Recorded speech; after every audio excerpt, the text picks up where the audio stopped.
Dave, how you doing? Hey, very good. Good, good. Okay, you can hear me okay?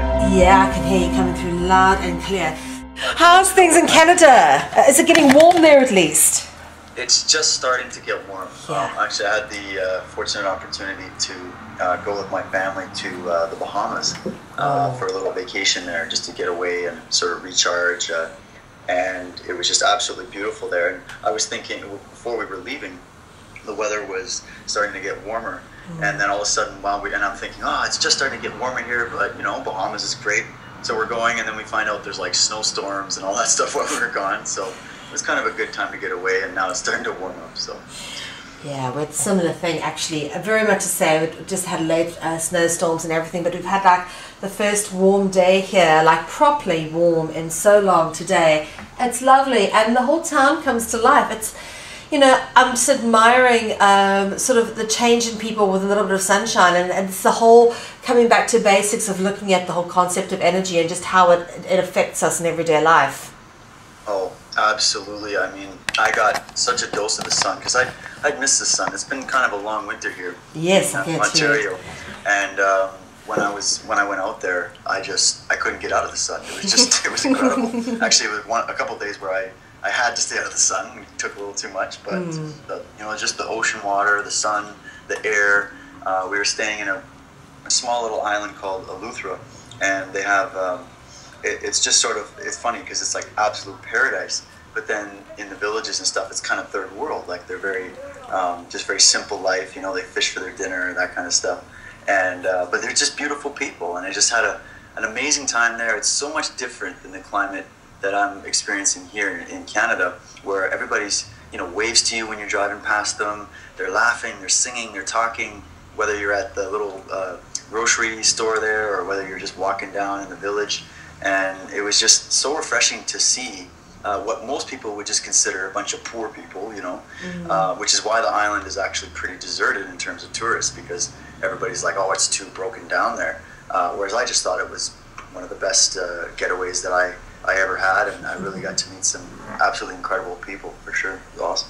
Wow. Well, it's good that you can appreciate those things, because I also myself, when I go on holiday, the last thing I want to do is go to somewhere like the French Riviera. I honestly like to go to places which remind me more of my own home country, something akin to Turkey, which has a very definite third world element. And I find that there's a lot of humility in that. It really just, there's some, the beauty and the nature without the decadence just is so much better. Absolutely. I would say that these people were the wealthiest people I've ever met. Wow. Just because look at the beauty of their little island, and just the beauty of their spirit. So it very much inspired me. And when don't you just want to live on an island? I mean, like that's all I dream of doing every day, is going to live on a little island in a warm place somewhere. Oh, that's all I want to do. No, yeah, you're grabbing coconuts from the tree out in front. It's beautiful, and I just think that that's amazing. And here in Canada, we have an absolutely beautiful countryside. There's a lot of incredible places here. I don't think a lot of people even know how beautiful the country is. I think they're always told that here in Canada it's just always covered in snow. But we have some really beautiful summers here, so I'm very much hoping that has actually started. I'd love to come over to Canada. But speaking of which, I've got Kevin Anna joining me in 2 weeks. He's arriving here on the 3rd, and he's with me for a couple of weeks. And we, of course, are launching the South African round of tribunals. We're going to do a little opening ceremony. He's going to sort of hand over the Tura Wampum to me, and we're going to film it and put it on ITCCS and do all that. I'm looking forward to that so much. I just want to get all the information about the tribunals in South Africa out the way, because it's a lot. I can't even tell you how it's very emotionally devastating to look at all the stuff all the time and realize that this is what we as human beings do to each other. Well, I mean, we human beings, the way I see it is, it's we human beings that have been sort of stuck in this amnesic state where we have been deliberately separated from our natural state of being, our original potential. And a lot of people have been, these systems that are in place to keep us enslaved are more systems of the mind. It's more about keeping our thoughts, our feelings, and our emotions completely projected and feeding something else. And so we see, of course, some of the most horrific things that you can imagine take place. And it seems that there are entities on the planet that would like to see that continue. They don't enjoy peace, and they don't enjoy sanity. And they look at things in a very different way. They view the human race very much as animalistic, and they perpetuate that. And so what I think that what I do when I look at anything that is as dark as that information that Kevin is doing a brilliant job exposing, is that I try to say, look, here's some darkness. We got to take a light into that darkness. And to me, there's nothing more positive than shining a light on it, so that not only can these victims of these crimes heal, but maybe the human race can heal by finally being honest and saying, okay, we have to accept that this is something that's taken place. Let's look at what it was that brought that about, and then let's go within, most importantly, and understand the tyrant within, and find out what is it inside that is producing these things. Because it's not just most of the people that I speak to absolutely are not capable of such horrific violence. They're not into ritualistic murder and things like that. I mean, when you look at that, that's just absolutely stunning. So there seems to be very different mentalities and energies that are going on, and I think it's a lot more than just this sort of meme that's put out there, especially by the media and the sort of mainstream scientific perspective, that we're just like these primitive apes, and we're always doomed to be at war with each other, and then you got the religious perspective, which is you're a filthy sinner and you need some external savior in order to be a complete spiritual being. And it's just nonsense. And the reason why the world is the way it is and these things are allowed to continue is because we believe into these types of things. Yeah, we feed it, don't we? Every day, everything. I see people feed it all the time.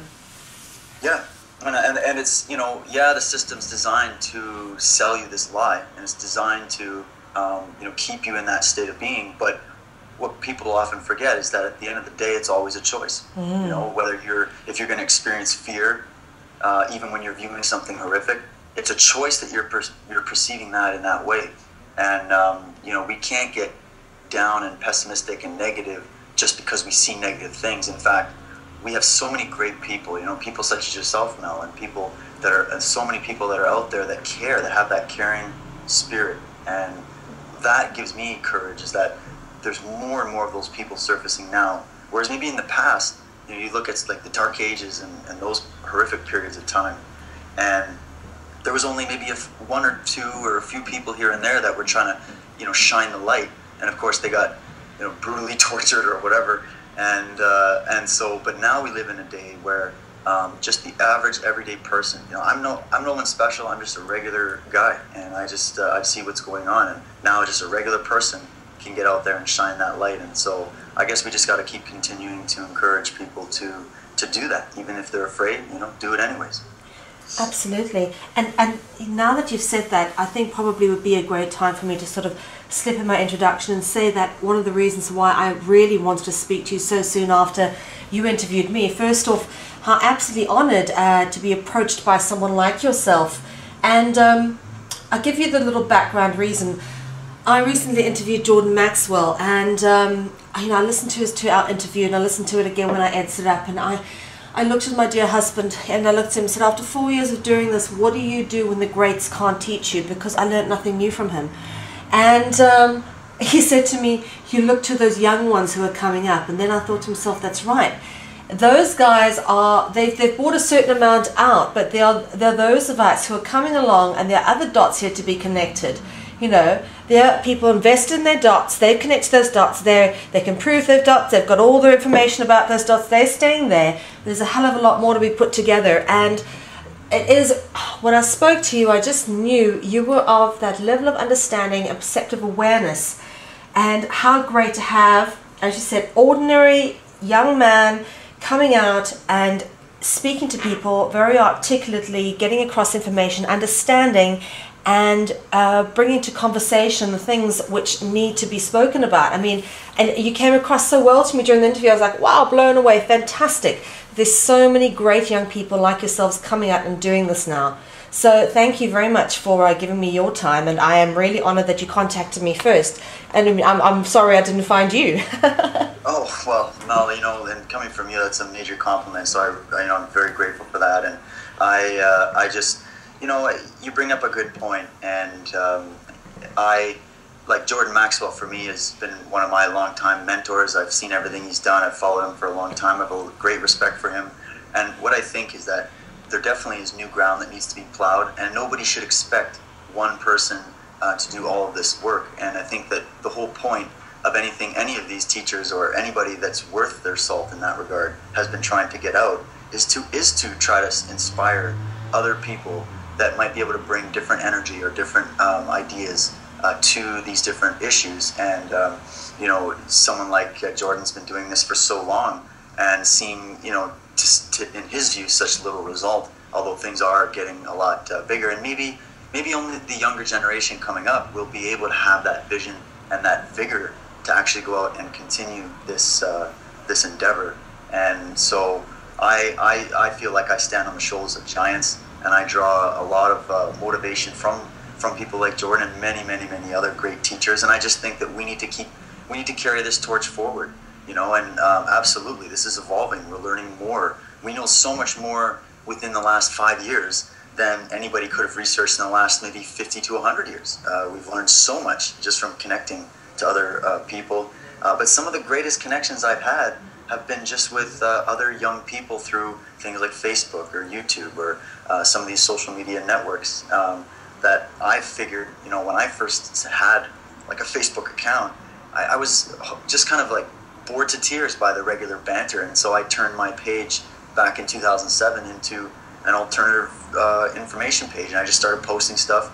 I lost a lot of friends, had a lot of family sort of ostracize me, make fun of me. I've been through a tremendous amount of ridicule, actually.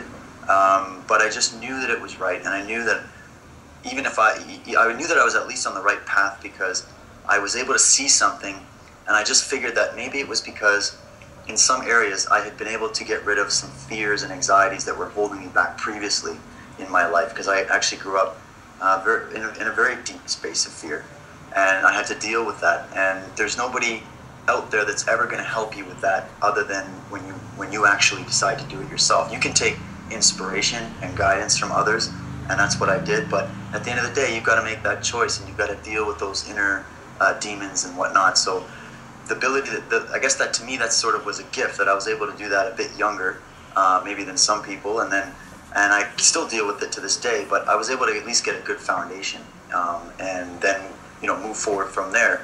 And when I talk to just the regular person that would say, "Oh no, there's nothing going on, don't worry, everything's fine," I just realized that it's a space of fear and disempowerment that produces that mentality. And so I took, after a while you get kind of fired up, you're kind of like, "Oh no, but it's this." But now I'm much more relaxed, and I'm much more in the mindset that when people are ready, when you're ready, when the time is right, you'll see it, you'll see the truth, and you'll be inspired to seek it out. And so I take heart in knowing that more people are going on that way. Absolutely, and so well put, because I listen to you, and we have a very, very similar background, and I think it's specific backgrounds that produce certain types of individual who are perfect for what you and I are doing in terms of being on this journey, communicating this information. I too grew up in a very deep space of fear, and learning to overcome that has been, I think, one of the things that has made me so strong and so I'm not afraid to do this. I'm going to do this, and we've had a few really nasty things happen to us, so I really recognize that. But also you mentioned before when you spoke to me that you grew up with very religious parents. Is that correct? Yes, that's correct. Yeah, I was a very and just to clarify, they were always doing what they thought was best. I could see that their intention was that they just wanted to, they loved me, they wanted to do what was best, but they got drawn into a very fundamentalist, almost cultish type of Christianity, and it was actually a homeschooling program that was based out of the United States, of all places, actually. And I was very much introduced to those concepts through fear, through a lot of the, when I was at the different churches that we would be at. I've seen some pretty crazy things. I've seen, and I had to grow up with that anxiety And there was something about it that just, even from a young age, from the youngest age I can remember, that just absolutely did not resonate with my being. I just knew that there was something off. I kept asking questions, but of course, when you're a young kid, you don't have all the references that I would have now. And I would just ask simple questions, and of course, there's always an answer from a mentality like that. But it never satisfied me. And I just felt, why am I feeling so guilty? Why am I feeling so afraid? How could I be afraid of the creator of the universe? Well, what's up with that? And I didn't understand it. And so for me, I was actually, I got to a spot when I was in my early teens where I was suffering from severe depression and anxiety. I was absolutely nothing like what I've been able to get to now. I was completely fractured, and my parents, again, trying to do the best that they could with the information they had, they brought me to see, a psychiatrist and all of that, because that's what the doctor recommended. And so then they put you on different medications and all this stuff, and this stuff is lethal. It's stuff like Paxil and some pretty crazy drugs, and it numbs your body, it numbs everything, but even that didn't feel right. And then I just went on this path of seeking, and I just knew I knew that either I was going to figure this out or I was going to die. Like, in my mind, that's what I felt. I was just like, I can't live with this kind of depression. And so I actually went and I started going to the library and just reading books and books and books. And I read on every religion I could get my hands on. I started studying not only the religion, but one book had actually pointed me to the fact that you can't study for religion for 5 minutes without actually going and researching the political and the environment in which those religions were born, or which those religions are practiced. And so I started researching some of the political stuff. But mostly my path started with comparative religious studies. And then, of course, through the whole time, the only thing that kept me empowered in any degree was through studying martial arts and getting into that philosophy. And that was something that resonated with me. It was my secret little thing. I would just take guys out because I was forbidden from doing martial arts as a kid because it was apparently, of the devil or violent or whatever. So I would go and sneak to the library, grab a book, read. So I was introduced more to the philosophy of martial arts first. And then eventually later on, my parents started switching over and understanding, and I got involved in martial arts, and now they're my biggest fans, and they support me to this day now.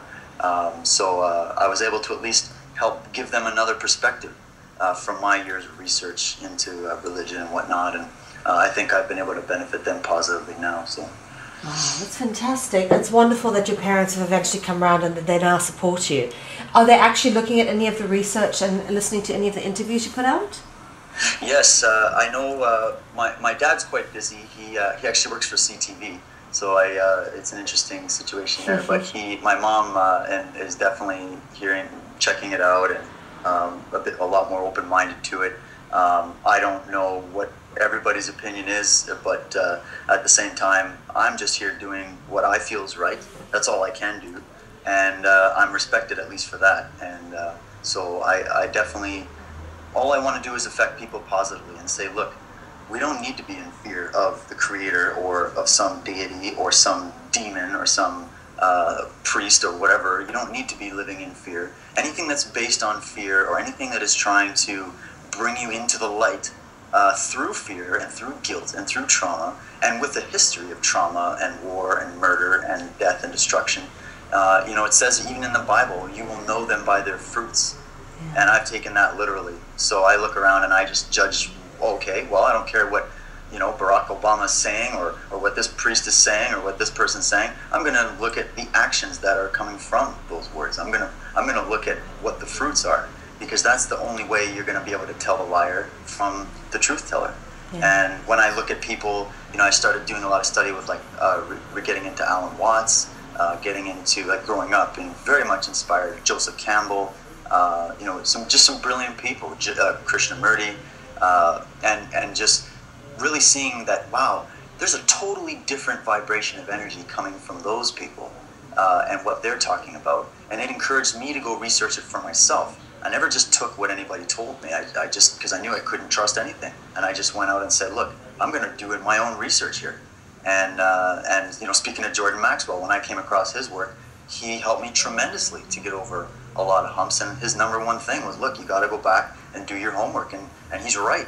And so I've been doing that diligently. And then, you know, what you got to do is then take it to the next level and continue pushing through. And you know, I've never gotten to a point that I'm at now where I'm at the most confident I've ever been, the most empowered I've ever been. I've shed as much fear as I can imagine.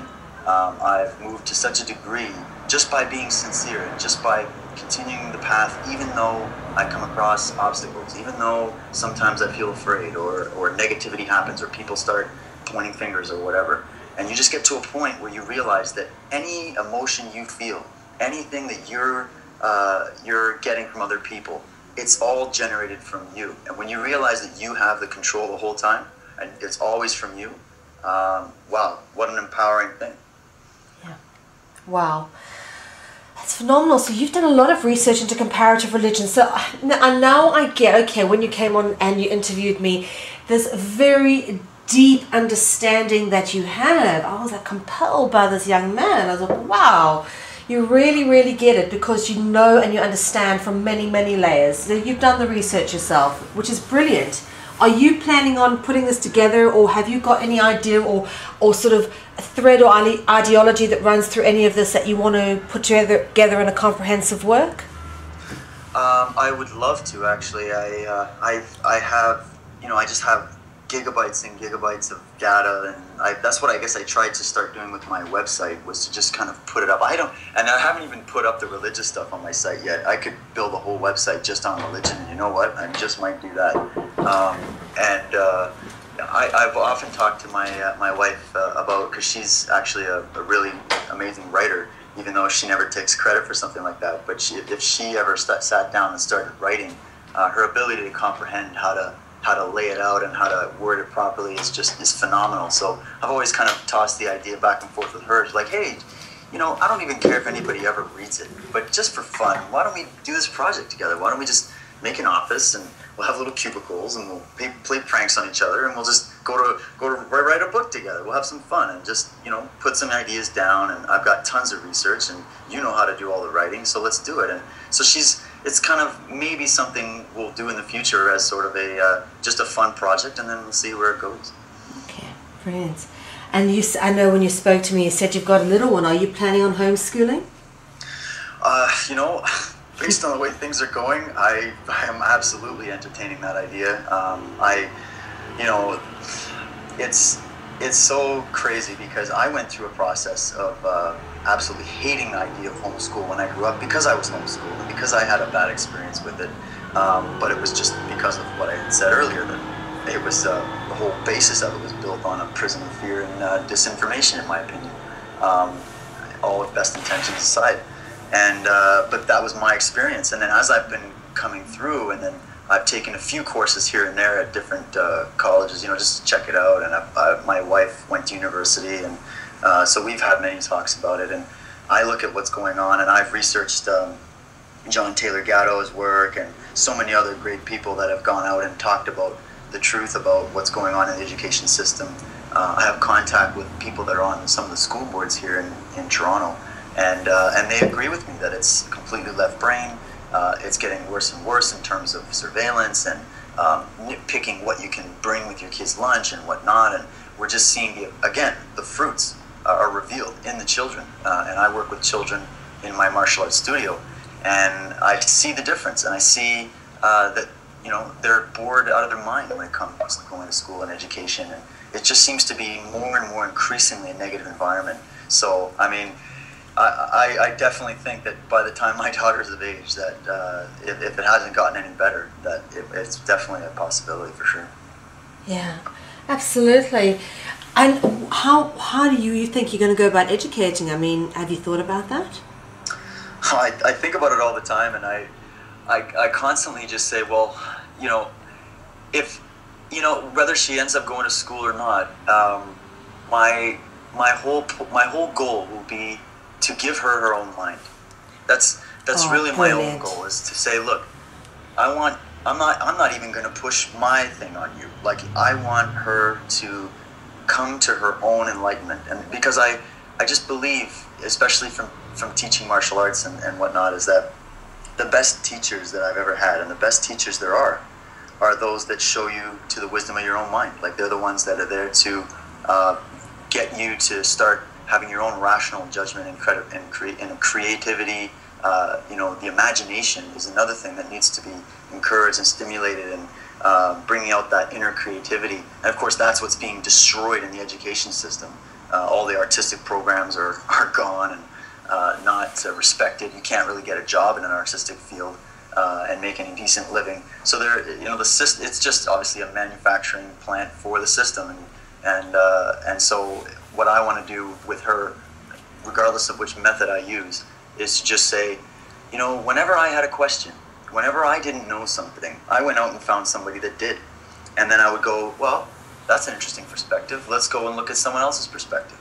And then you end up getting a very syncretic view of things. You end up starting looking at things very objectively, and then you're bringing in all these different elements, and then you're making your conclusion, and then even that conclusion is flexible based on on new information. I mean, we all have to be sort of like the true scientist, the true alchemist, the true philosopher, and you have to be all of those things. So I just want to introduce her to those things. And already she's you know, she's only 13 months, and she loves music, and she likes to sing, and she's not even forming words yet, but she's trying, and she'll pound away on the piano with me. I do it with her a little bit every day. She just gets up there, and I put music on, she starts dancing, you know, and so, you know, I just encouraging her to have that healthy spirit, and not to be, you know, just stuck in some, you know, oh, this is the way I want you to do it. I don't want to do that at all to her. So that's pretty much my overall method, I guess.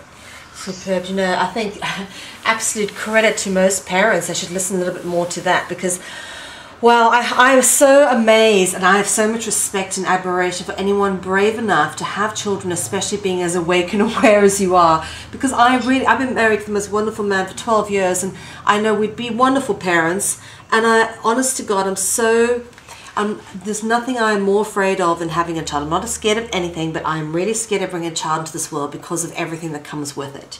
You know, and in Europe, we live in Europe particularly, it is becoming so much of a police state. This is the Holy Roman Empire.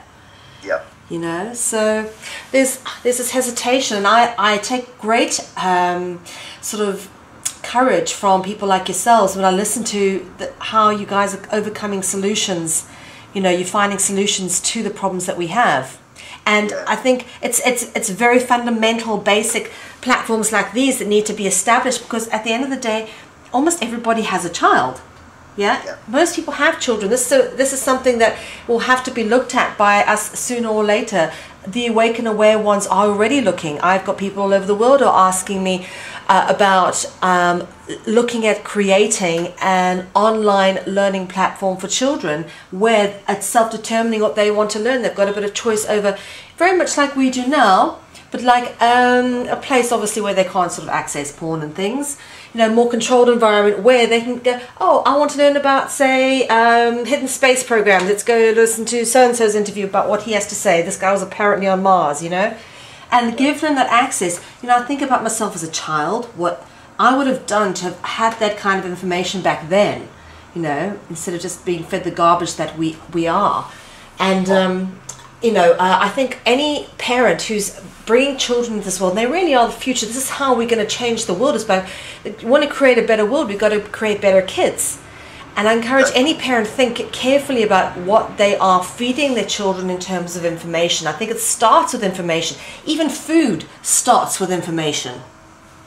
That's right. Well, because everything is information. It's just different varying waveforms of information, really. And I think that, you know, Mel, let me encourage you further, that I believe this. I believe people, especially those that are awake, those are the people that need to be parenting children right now. Those are the people have a child in spite of it. I think there's sort of an agenda here to make the world such a dark place that, you know, it will justify these one-child policies or whatever.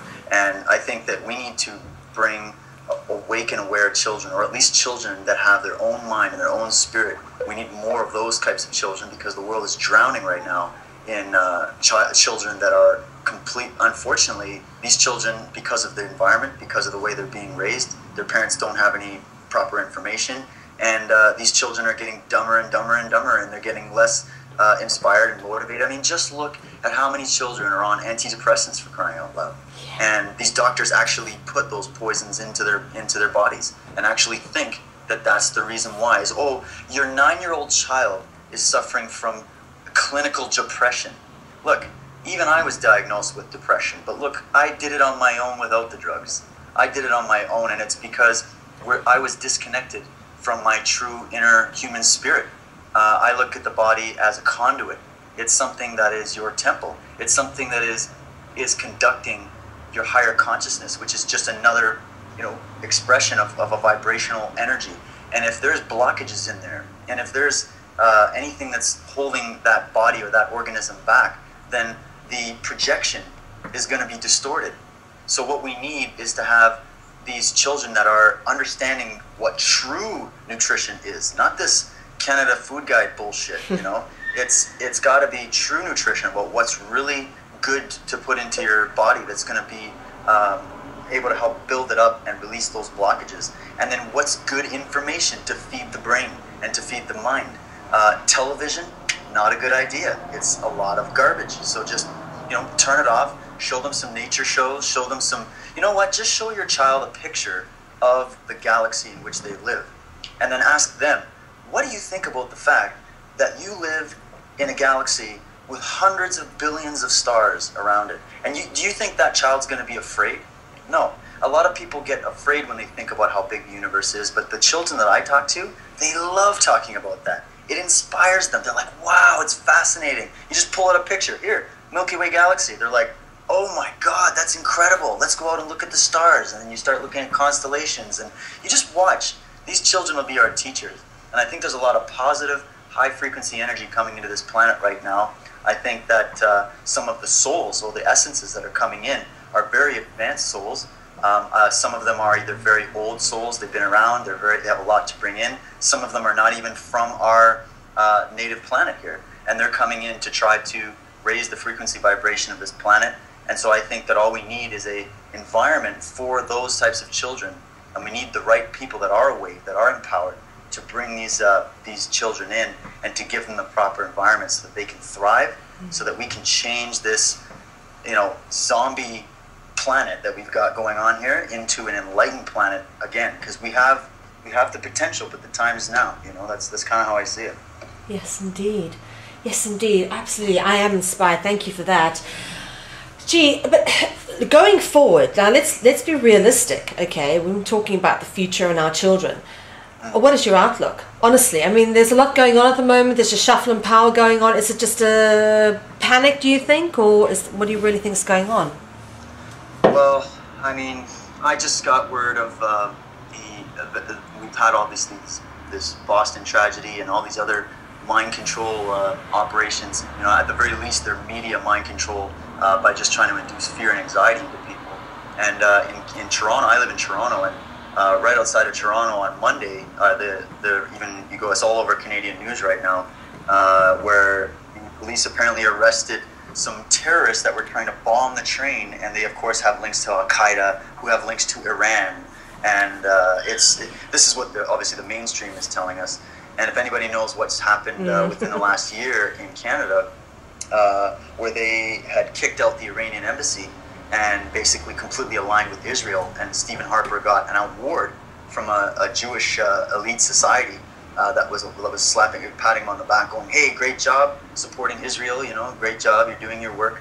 And so it's just interesting that here they are. They don't even know anything about this right now, and the media within minutes is saying, "Oh, it's Al Qaeda with links to Iran." So I think what I'm seeing is that they're trying to, number one, use these events to demonize the alternative research community and the truth movement, and try to point them out as being part of this in some way, or homegrown terrorism and all this. And in one sense you could say, oh, that looks hopeless. That looks like they're going to win. But in another sense, you could look at it like this. You could look at it like, maybe we've been accumulating damage, and maybe the reason why we're getting such heat and such attention, and why they're really ramping up these different fear drills and all this stuff, is that they know for a fact that we're within seconds of achieving our freedom and of kicking them the hell off this planet. So if we ever came together, right, we're the sleeping giant. And so I think that what we're seeing here is a chess game that's happening. And there's, I mean, you know, Zbigniew Brzezinski, the grand chessboard, he spoke about that. And that's what it is. And you're seeing chess moves. So some of these things are strategic. Some of these things are, you know, they want to try to transfer power or whatever. It's like any corporation. You got to change the management sometimes, right? And then with some of these events, the whole point, you know, it's not just to take away people's guns. It's not just to declare martial law and lock down cities. It's to generate anxiety and fear so that we, again, are in a state of disharmony. And then we're, again, not focusing on bringing out that positive energy that we need to be bringing out. So I kind of look at it in the future in regards to your question about, you know, the future for children. On one sense, this is why I'm fighting so hard right now. I'm not doing this because it's a hobby, although I very much enjoy doing this, you know. Yeah. But I do this because it's necessary, you know, and in great times of distress. It's the people that actually, it's only a small group of people that usually ends up swinging the direction of whatever it is. So we're building that more and more now, and I'm just encouraged by the amount of people that are awake to what's going on, and the amount of people that I'm talking to that wouldn't have been awake even maybe a year ago or 6 months ago, but now they're looking at things and they're going, yeah, something isn't right. And the more energy we get of people looking at this without fear, but just with an open mind and saying, okay, we've got you. You know, this is something that you're trying to do to derail us. We're adding to that light again and again and again. And I just think that if we could see how many people really are awake and how many great people like Kevin and Annette, people that you've been speaking to, people that I've been speaking to that are doing fantastic things in the opposition to global evil and tyranny, for lack of a better term, then we have to take heart. We can't get pessimistic. We've got great people, and we've got great people from the past who we can draw inspiration from, who have fought these tyrants in their day, and we can look at what they did that was successful, and then say, okay, well, how can we apply that to our modern time? And I feel very optimistic because I choose to feel optimistic and to put that energy out there that says, no, we will win. There is nothing that can stop the human race. We gotta get that critical mass. We gotta continue to inspire people to say, look, enough is enough, guys. We have to stop believing that we're disempowered, that we're evil in some way naturally, or that we're flawed, or that we're just animals. That's how they look at us. And they want us to look at ourselves the way they look at us so that we will become subservient to them, because of course they think they're the gods, right? They think they're the illuminated ones. But the only thing they're illuminated with is their own ego and their own desire for power. What we need to be illuminated with is our own inner light, which is connected to the source, to the galaxy, to everything. Like, that's why I like thinking big all the time. I'm always thinking, hey, I'm not just sitting in my house right now and talking to Mel on my computer. I'm sitting on a ball, flying through space, in a solar system that's in a galaxy where there's trillions of galaxies and there's multi-dimensions. And I take heart in that, because I know we're not alone. And I know that there's great people, even in these governments, organizations, militaries, whatnot, that are helping from within. And that are, you know, so I think that we probably would have been wiped out a long time ago hadn't it been for the energy shift that's been slowly taking its time, but swinging back towards our favor. So I take heart in that in the big picture. Wow, I'm so pleased to hear you say that. I believe it is too.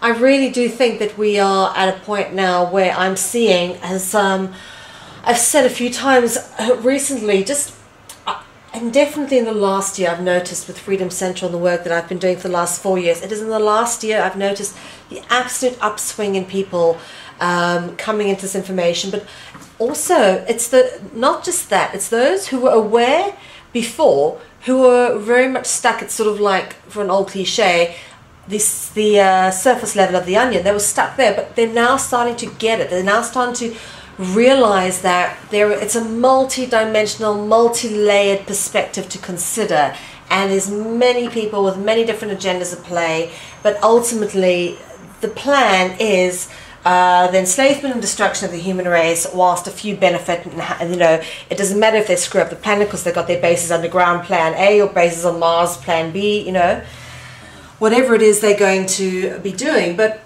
I do think now we are at a time where, and we're doing some great work with the ITCCS, bringing the information about, I mean, pulling out the real deep, dark and nasties about genocide in various countries. Kevin's done a great job exposing that in Canada. I'm about to start the next round of court cases with regards to South Africa and Southern Africa.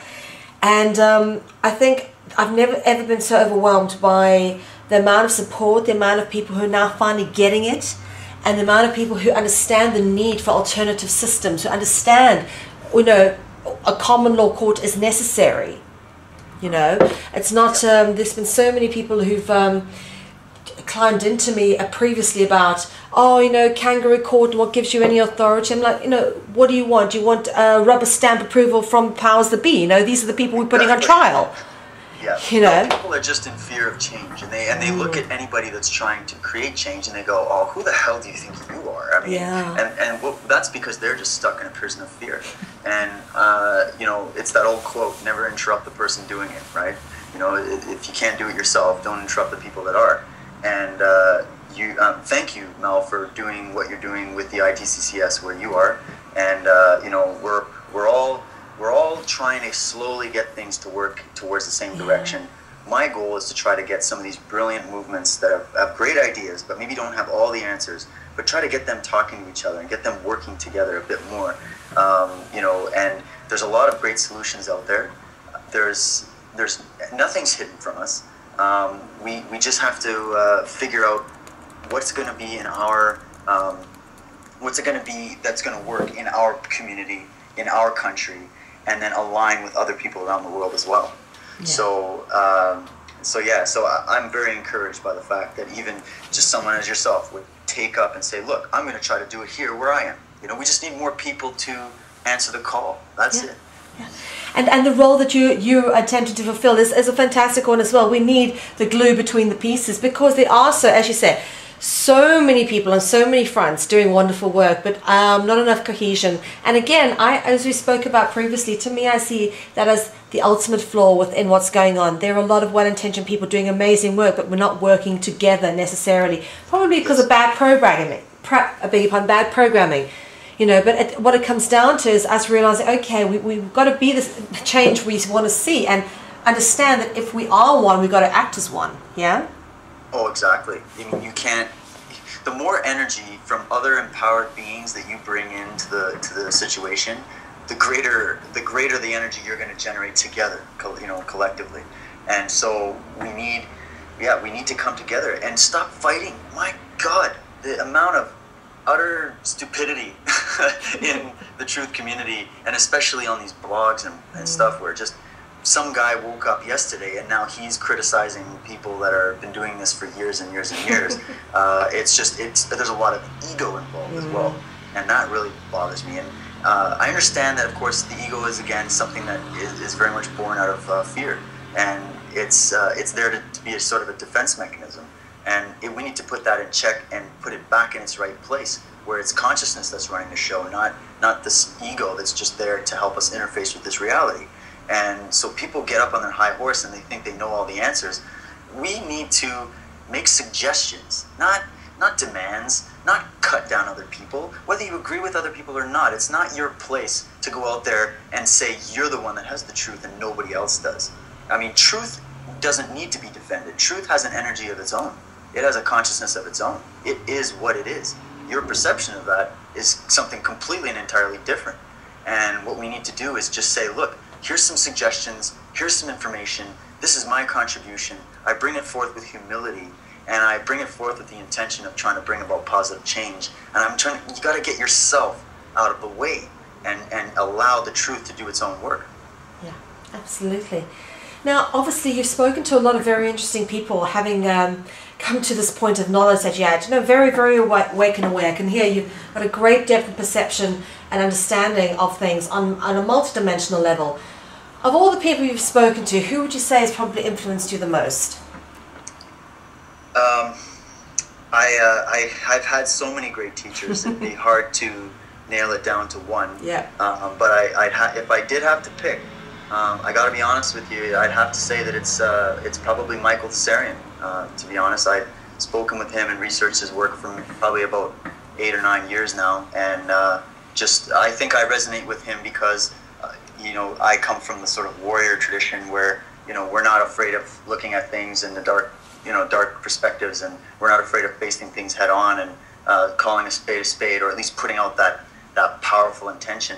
And I came across, it was just, for me, it was synchronistic, and I just came across his work, but I couldn't peg it down to one person. I've learned so much from great people, and I'm grateful to all of them. And I really look at each one of these different people, who are great people, in my opinion, who just have different pieces of the puzzle to bring in. And the best ones actually tell you that and encourage you to go out and look at many other sources of information, not just their own. And those are the people that I resonate with. But ultimately, I think, I could even go further and just say that nature has been my greatest teacher. Going out and just getting in nature, and just when I went, there's a beautiful natural reserve that's close to my martial arts studio. And once in a while, I got a little bit of time, I'll go over there and just take a walk, and it's so peaceful and so beautiful. And when you just go in there and quiet your mind and just listen to the sound of nature, I don't know, I feel like it speaks to me, I feel like it empowers me, and I always walk out of that forest with just so much more empowerment. That would be probably the ultimate influence, for sure. Yeah, absolutely. And of course, I'm sure your little daughter teaches you so much as well. Oh yeah, let's not forget, because that's the newest edition, of course. So she has been, by far, she kicks everybody's butt in that regard. She's taught me so much, and taught me that here I am talking about love energy and how to increase your vibration. There is not anything on this planet that has helped increase my vibration and my understanding of love than my daughter. And that experience of being there through the whole birthing process, and being there for her, and having this little being that has come from somewhere, that is here now completely reliant on you, and you just have this incredible feeling of love that your chest feels like it's going to explode. And I feel it every day, and I look forward to seeing her every day, and she teaches me so much about myself that I think it's only just begun. I mean, she hasn't even started talking yet. Wait till she starts telling me. Well, I'll be like, hey, what do you think, man? You probably know more than I do. I think your daughter's going to be an amazing little being. I think she probably already is. I believe that, we choose our parents coming in, and I think we choose our parents to teach us very specific lessons. And she's obviously chosen you to learn some very important ones. Yeah. Oh, I actually, when I did a little video dedication to her for her first birthday, I started it off with, we love you very much and thank you for choosing us. Because my wife and I have often talked about that we feel like things really came about synchronistically, and we definitely feel that we feel honored to be these guides in her life. And we don't look at it like we own her, that's my child. We look at this as, we are here to help guide, nurture, and take care of this child so that she can do her good work one day. Whatever she's here to do as a soul, she's here, and we just want to facilitate that and give her the best opportunities that we can. So when I took that perspective on board and just sort of let it be, it also shed a lot of the anxiety of worrying about, she's going to fall and bump her head. And as a father, I, of course, have every horrific image in my head of what could possibly happen at any moment. And I have to often just sit back and go, no, just trust, just surrender, just allow what is to be, and live in the moment, and don't think about something that hasn't happened. It's completely an illusion. Fear is either based in the past, or it's based in the future, both of which are not really in existence. So you need to live in the now. And when I live in the now and I look at her like that, I'm rid of any kind of fatherly anxiety that I might have. And of course, I am going to teach her martial arts from day one, just to give her some awareness and natural reactions and empowerment and courage and all of that. I think that for me, that's been such a benefit, and she's definitely going to love it. She already tries. She's already given me a few good shots to the face, so she's got a good future, that's for sure. Bless.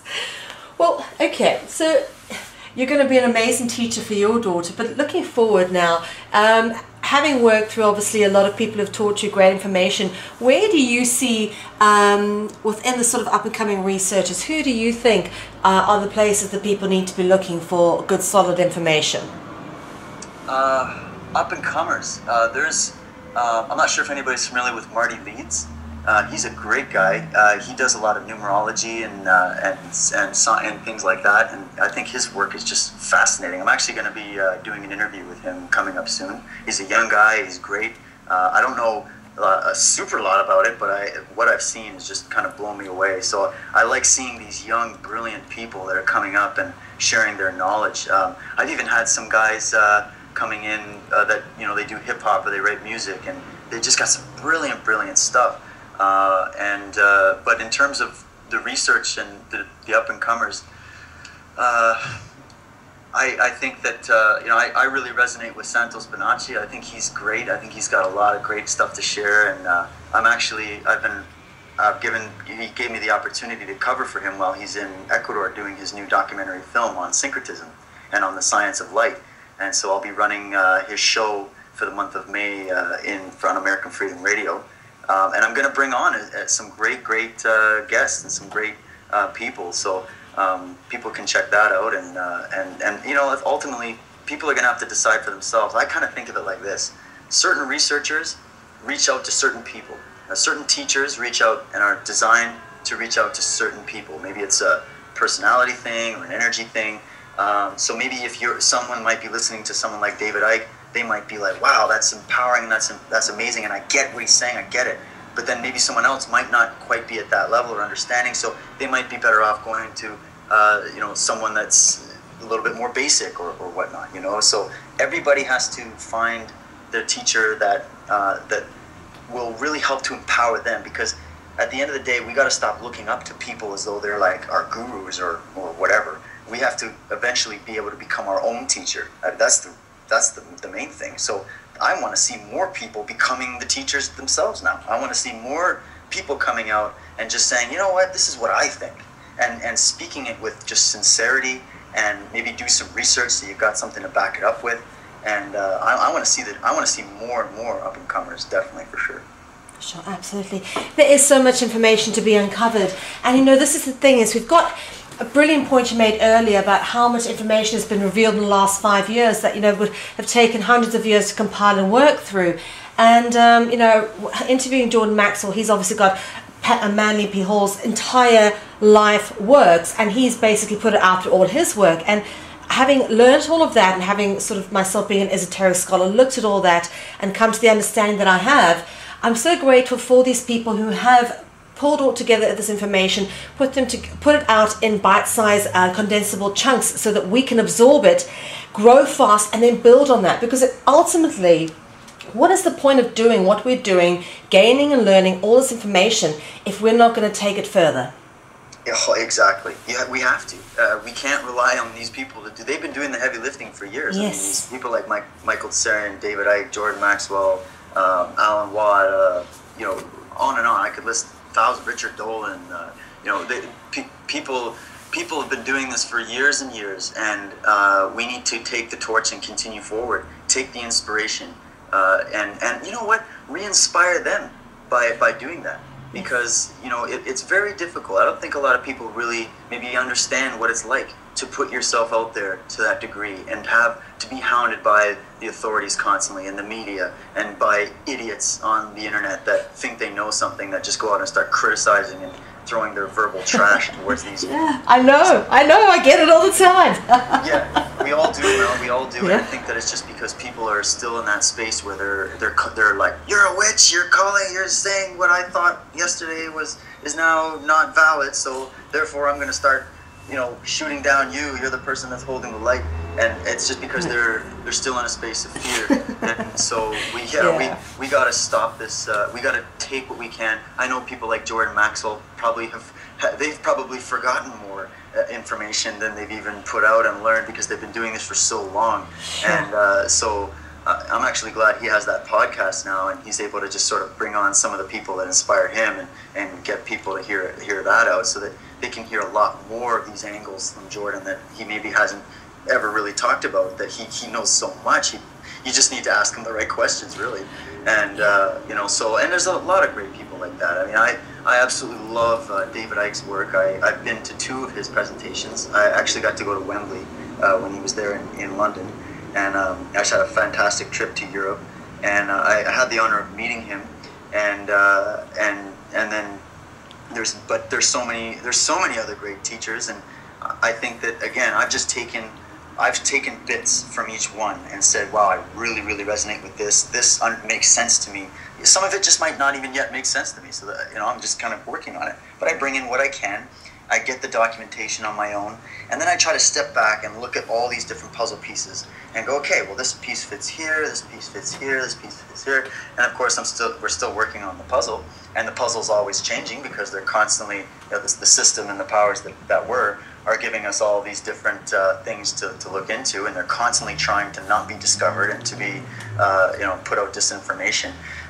So we got to go in there and just keep disseminating that, keep dissecting it, looking at it in different angles, and again, we got to become our own teachers. You can't rely on one person to do it all. For sure. Dave, you know what? You've given us so much information, but I have to ask, do you have any one last message for humanity? Oh, one last message. I would just say, remember who you are, and if that just seems kind of cryptic or you're not really sure, it's kind of a soundbite we hear. But I really want people to contemplate that. Remember who you are, and remember what it was like to be a child, and that feeling that you had of that just internal bliss of being free and just wanting to explore the world and wanting to think about things and understand things and to play and to have fun and to be with your friends and to just be in that state of bliss. Let's get back to that spirit, but then also tie in this this great knowledge that we can gain that is now at our fingertips. So I just encourage people, get online, listen to people like Mel, go and do your own research. There's plenty of information available. There is no longer any excuses for anybody to say that they didn't know anymore. That whole excuse that was given by those Nazi members at the Nuremberg trials, that they're just following orders, or those German people that just said, well, we didn't know what was going on. Well, we don't suffer from those excuses now. We know what's going on. The information is available to you. So get passionate, get inspired, go out there, do your own research, and let's make this a better world. I know we've been saying it for thousands of years, and I know everybody's going to go, oh, it's impossible. But if you believe it's impossible, then it's impossible. But if you at least can create a better personal world for yourself, and if you can contribute your light, then it will be a better world, just because you decided to start shining. So I just encourage people to continue on that path. I'm here to support any action towards that way and provide information that I can.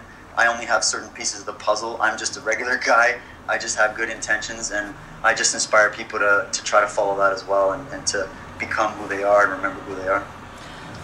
Dave, that's absolutely beautiful advice. Now, are you sure that there's no particular book or writings or works that you're busy with at the moment? Because for me, it just sounds like there's something you're working on, because you've got this insane knowledge.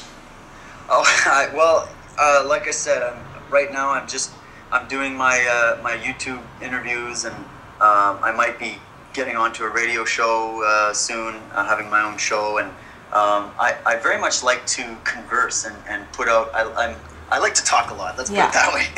And so that's sort of what I'm doing right now. And I'm working on maybe possibly just putting some more videos together, just sort of like little mini documentaries of information that I have, and just sort of linking different things into it. I might be working on a book, but it'll be sort of like in an ebook format where I can actually provide links, and it can be maybe a research tool for people. But maybe I just keep feeling like my role at this point is to just keep referring to the greater works of people, and just trying to help people look at things in an objective way. And I'm just following my heart, and whenever the opportunity comes up, it'll be the right time. Maybe it's just a timing thing. So, but yeah, that's just what I'm working on right now. Fantastic. I absolutely can't wait to hear more from you. So you let me know when you've got new stuff coming out. Very, very exciting. And I just want to say thank you very much for giving me your time today. So lovely to have met you, and I'm so honored that you contacted me. Really, I truly mean that. You're the type of person that I like to find, so you beat me to it. I'm honored as well, and it's been so great to have these discussions with you, and thank you for what you do and for bringing me on. And It's an absolute honor. Thank you. Oh, you're most welcome. And listen, you want to do this again anytime, let me know. The more conversations we have like this, discussing research, looking at specific ideas, going backward and forward between people who are knowledgeable about all aspects, I think it can be valuable to all people. And that's the great thing about the internet and about Skype, is we can now make valuable conversations between people available for the whole world. So I'd really like to say, let's do this again. Absolutely, anytime. And of course, the drama that's taking place in the world is getting more and more intense. There's so much going on all the time. So, as things unfold, let's stick together, work together, and inspire each other. Absolutely. Sensei David, it's been an honor and a privilege. Thank you for giving me your time today, and let's speak again. Sounds great, Mel. Thank you. You're welcome. Take care. You too. Bye now. Bye-bye.